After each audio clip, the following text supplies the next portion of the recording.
Here's one more example. We're continuing this video. We did 1 and 2 first, and now we're down to number 3 here. Find all solutions of cosine 2x plus cosine x equals 2. So this one, as opposed to these first two examples that we did in the previous video, we had there a multiple angle, 4x, but we never used an identity because we didn't need to. We just stripped off all of the square, the sine, and then the 4x was revealed, but we didn't have to do anything but just divide by 4. Where you have to use a multiple angle identities, usually, is where you have a mismatch. Okay, so you want to look for a mismatch. We've got one function of 2x and one function of x, and that's not going to be good. We're not going to be able to deal with that unless we can kind of rewrite it in a way that involves only x. Okay. And so the mismatch is between the arguments of the trig function. When you have two trig functions of different arguments, or with different inputs, you could say, then you're going to usually have to use an identity. Okay, so we do have an identity, though.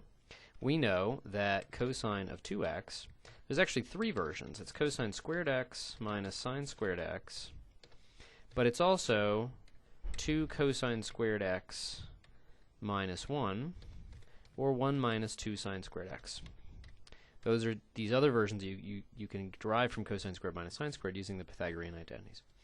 And why do we need 3? Well, here it's really crucial, because what we want to do is solve a mismatch. This was what we were trying to fix.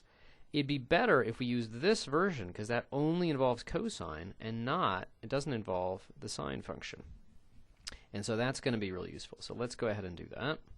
So now we can rewrite it as 2 cosine squared x minus 1 plus cosine x, and that's equal to 2. Now, this is of quadratic type, and so it's crucial to get everything on one side before we try to factor. And let me do it in decreasing powers of cosine, and then it's going to be a minus 3 equals 0. Okay. So, in a previous video I showed you how we could do a little substitution, u equals cosine x, to make it simpler. Just to be different, let's just leave the cosine in here. It's still factoring a quadratic, though. 2 cosine x minus or plus something, and then cosine x minus or plus something equals 0. Well, to get the 3, we're going to have a 3 and a 1, a 3 and a minus 1, or a minus 3 and a 1. It's not too many ways to do it. If we had a 1 and a 3, well, let's see, maybe plus here. Well, we're going to get a 6 cosine, and there's no way that's going to boil down to just a 1 cosine. So the 3 can't be there. And so it's got to be a 3 and a 1. Let's see, is it minus 3? Minus 3 cosine plus 2 cosine, that'd be a minus. So the signs are wrong. Okay. So now we've got it. This is going to be 2 cosine squared plus 3 cosine minus 2 cosine is plus cosine, and then a 3 times minus 1 is minus 3. Okay, so now that's going to tell us that either 2 cosine x, there we go, equals minus 3, because this is going to be 0. Well, let me write out. Plus 3 equals 0. Or in other words, 2 cosine x equals minus 3, or cosine x equals minus 3 halves. Well, let's see. Is that a familiar value of cosine? No, for a very good reason. That's less than minus 1.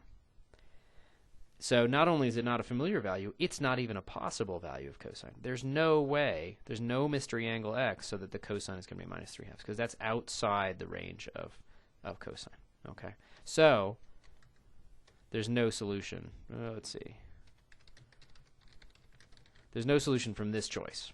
That's really important. Very often it's hard to convince your subconscious that you do this work, you separate it into 2 cases, and you get a dead end. Okay, so dead ends happen, and they're okay. If they're for real, which it is here, it's okay. Okay, so well, let's put that in parentheses.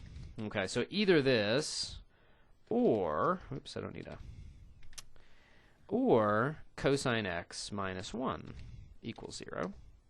In other words, cosine x equals 1. Hey, we know that one. That's very easy on the unit circle. Let's show it anyway.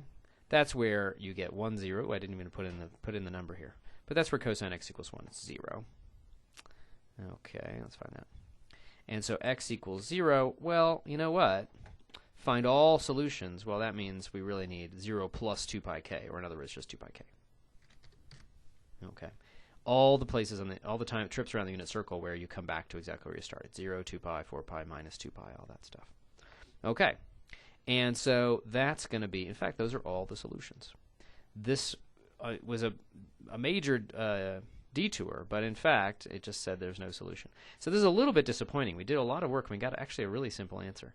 And in fact, to be honest, this is a rather special case. Most of these guys, you could not guess the solution really easily. But if you go back to here, let's think about it a little more carefully. If we actually put on our thinking cap right at the start, instead of jumping into the algebra, I have to admit there's an easier way to do this.